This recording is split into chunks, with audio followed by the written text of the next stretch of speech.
Bine v-am găsit, bine v-am regăsit, dragilor din Zodia Scorpion, oriunde v-ați afla. Bine ați venit tuturor pe canalul meu Tarot Flor de Loto. Eu sunt Nina, pentru cei care nu mă cunosc, și ca de fiecare dată mă bucur să vă am alături la fiecare lectură, atât pe dragii mei abonați, cum de asemenea și pe toți cei care poate sunteți pentru prima oară aici pe canal. Azi, cum desigur v-ați obișnuit, cei care mă urmăriți de ceva vreme, voi face o lectură temporală, fără limită de timp, o lectură pe care voi să o puteți urmări oricând doriți sau atunci când apare în viața voastră. Desigur, dragii mei, un lucru important, ca de fiecare dată, de care vă rog să țineți cont, pentru că are o importanță, și anume faptul că este totuși o lectură ultra mega generală. Așa că voi sunteți, prin deciziile pe care voi le luați, voi vă construiți viitorul. Vă rog din suflet să luați decât acele mesaje care rezonează cu voi, iar restul lăsați-le să zboare în univers, pentru că sigur sunt pentru alte energii care într-o mai mică sau mai mare măsură au o legătură cu Zodia Scorpion. Așa că, dragii mei, toți cei care aveți Soarele, Luna, Venus, Ascendentul sau oricare alt aspect astral important din harta voastră natală și care are legătură cu Zodia Scorpionului, atunci această lectură este de asemenea și pentru voi. Și haideți să trecem la treabă și să vedem ce gândiți, ce simțiți, care este situația actuală pentru dragii mei din Scorpion sau cu legături importante cu această zodie. Să vedem care este situația actuală pentru dragii mei din Scorpion. Și haideți să vedem. Da. Of, dragilor dragi, of, dragilor dragi. Dragilor, voi, ca de obicei, neobosiți încercând să faceți fericiți pe toată lumea, să faceți, dacă se poate, totul. Uitând, de fapt, că și voi aveți drepturile voastre, și voi aveți nevoile voastre, necesitățile voastre. Sunteți într-un moment în care vă dați seama, în sfârșit, că ar trebui să vă opriți. Că ar trebui să vă opriți în a mai face atât de mult, în a vă împărți în atât de multe locuri și în a încerca să mulțumiți atât de multă lume sau să rezolvați atât de multe situații. Așa că sunteți într-un moment, aș spune, de până aici, sau gata, mi-a ajuns. Haideți să vedem ce ne spune și tarotul pentru voi, dragii mei din Scorpion. Ce vine pentru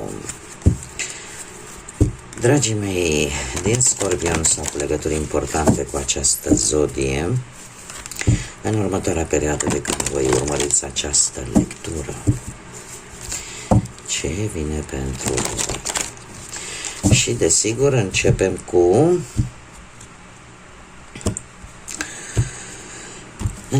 cu viața profesională. Și avem, dragilor, cu ceva timp în urmă voi ați avut parte de un succes adevărat prin forțe proprii, mai ales pe planul ăsta profesional. Orică vi s-a recunoscut valoarea acolo unde voi lucrați, orică în sfârșit s-a văzut munca voastră, orică poate unii dintre voi ați obținut un job un pic mai bun decât poate și voi v-ați fi gândit. Ați avut un succes profesional. În prezent, totuși, aveți senzația de abandon. Aveți, cum să spun eu, unii dintre voi posibil chiar să vorbim de o pierdere de job sau să vorbim de punctul de a-l pierde.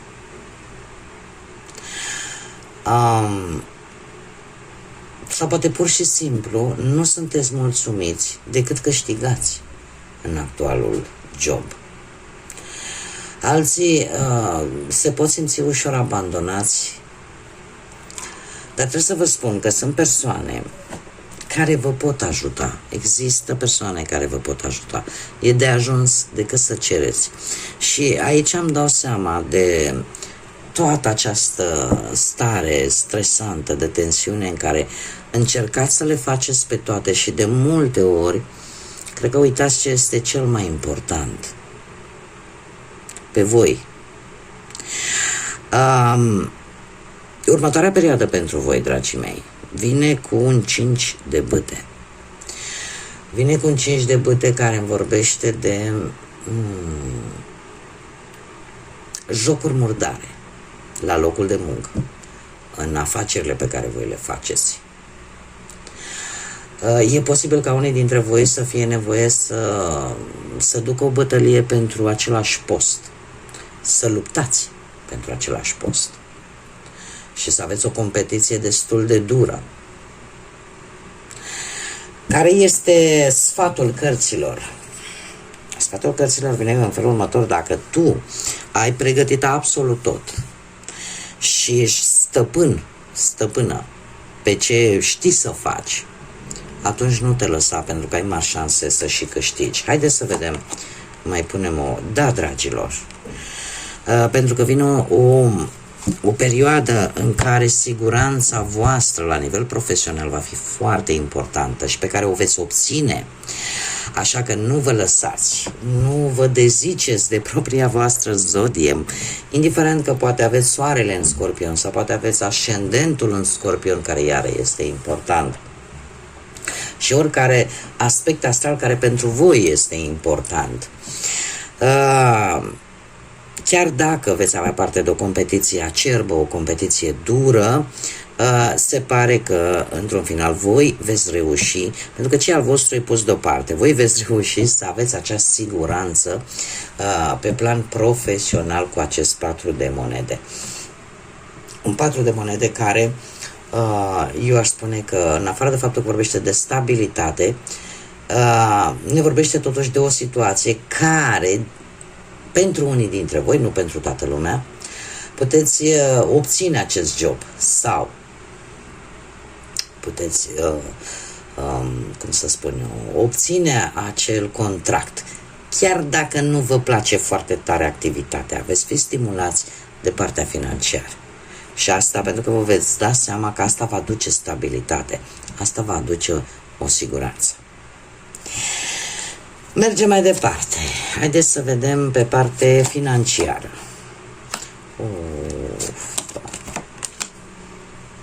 Foarte interesant.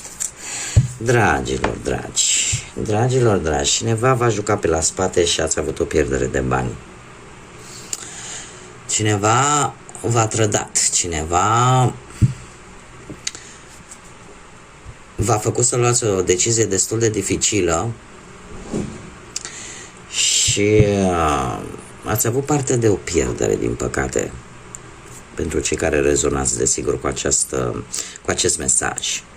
În prezent, cu acest 8 de spade, sunteți un pic restricționați, dar nu sunteți restricționați pentru că se întâmplă ceva lângă voi, nu, sunteți restricționați pentru că voi vă impuneți această restricție.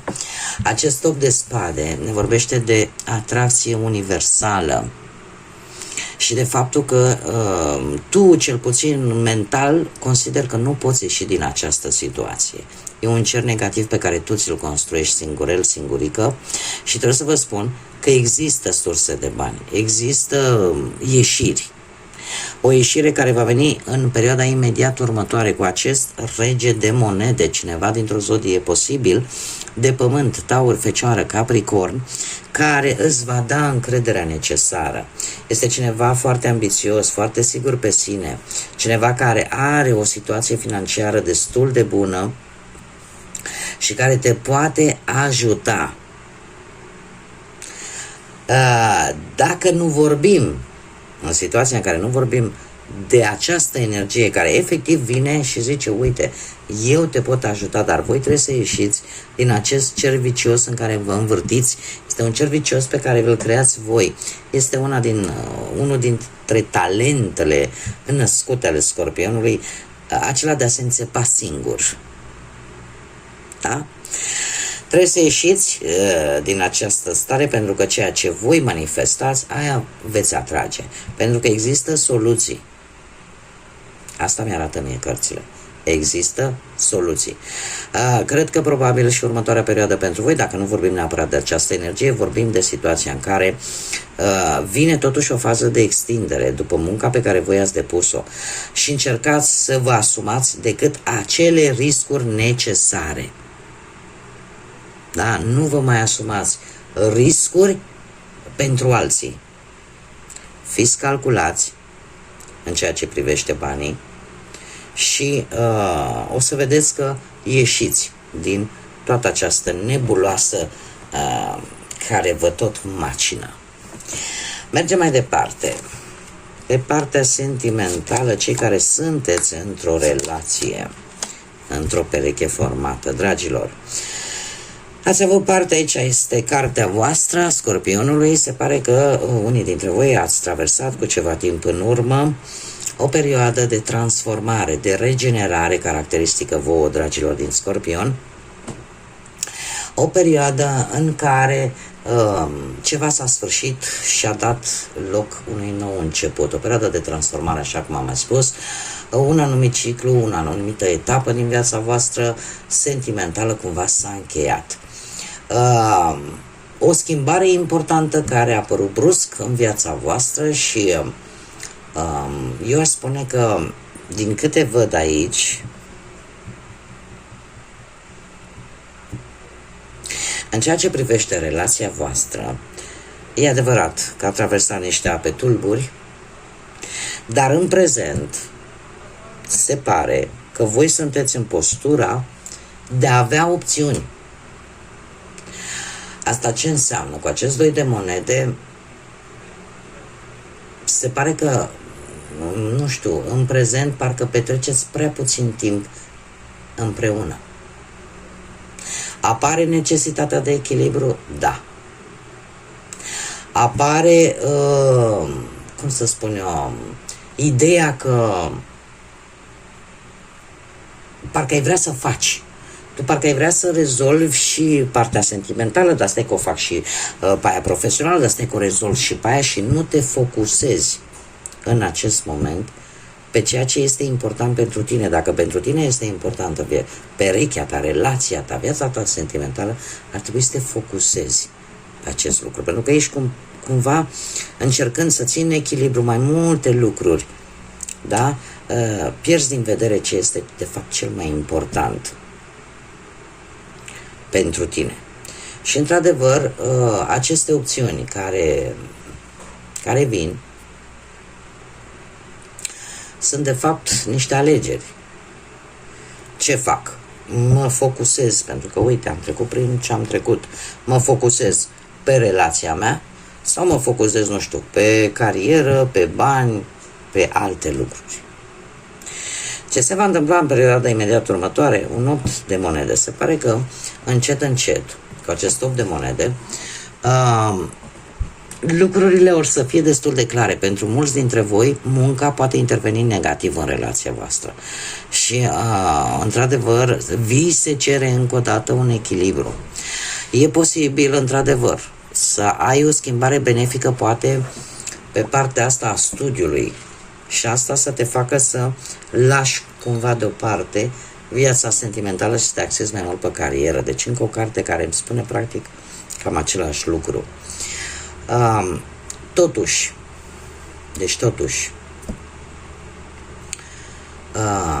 eu aș zice că dacă reușești să găsești un echilibru, ia să vedem dacă îl găsești. Nu, din păcate nu îl veți găsi.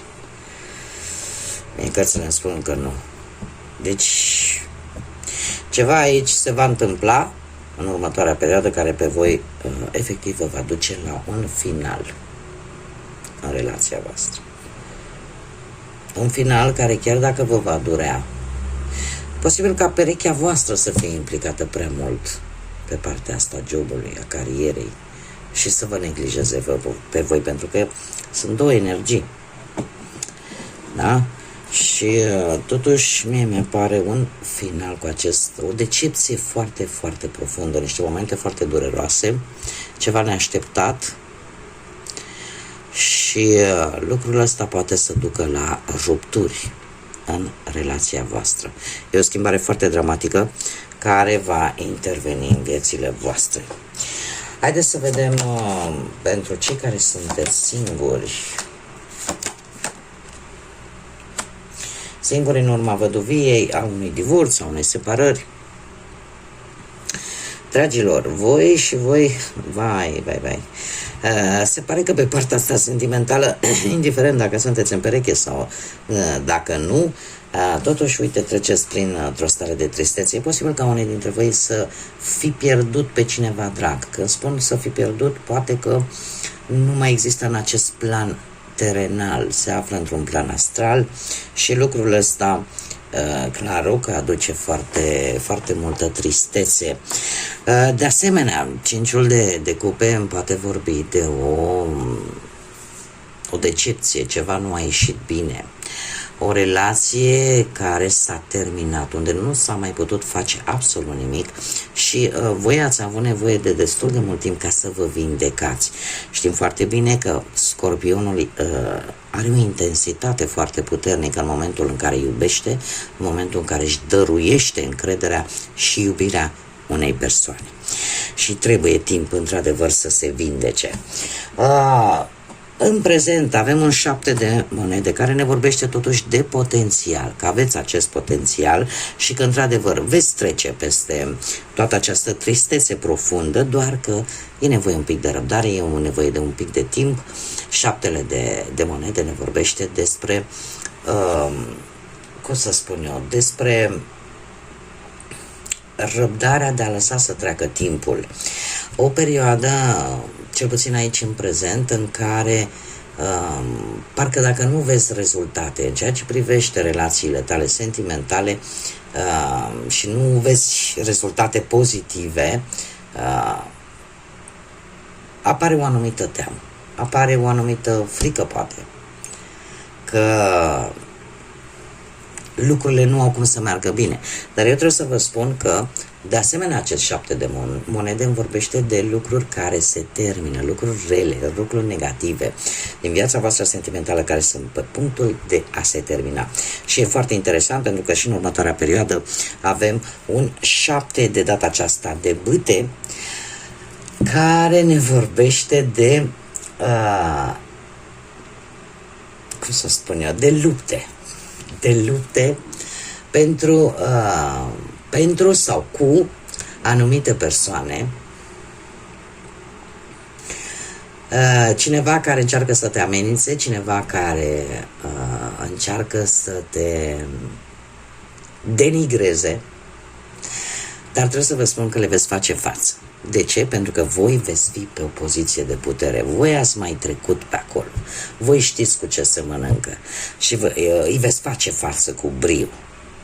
Da, sunteți voi din fiecare, dacă alte zodii ies foarte șifonate, din anumite situații foarte grele, voi nu sunteți așa. Voi din fiecare situație în care alții ies șifonați, voi ieșiți mai puternici. E adevărat, cu cicatrici, dar alea vouă vă dă putere.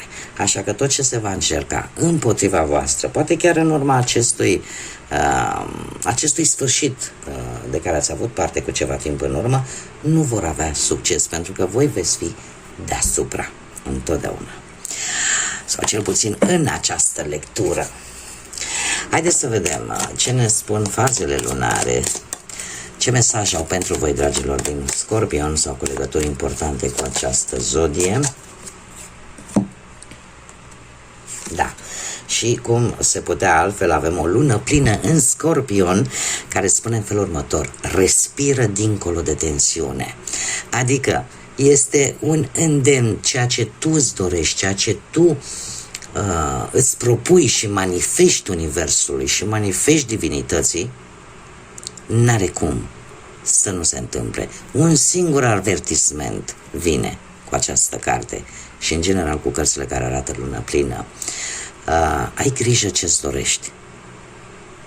Încearcă să nu te lași dus de răzbunare și eu aș spune că ceva legătură cu o lună plină care va veni curând, prima lună plină care va veni în funcție de când vă uitați voi, la această lectură, încearcă să respiri adânc și să manifesti Universului, să manifesti divinității ceva pozitiv care să te ajute să scapi de toată această tensiune.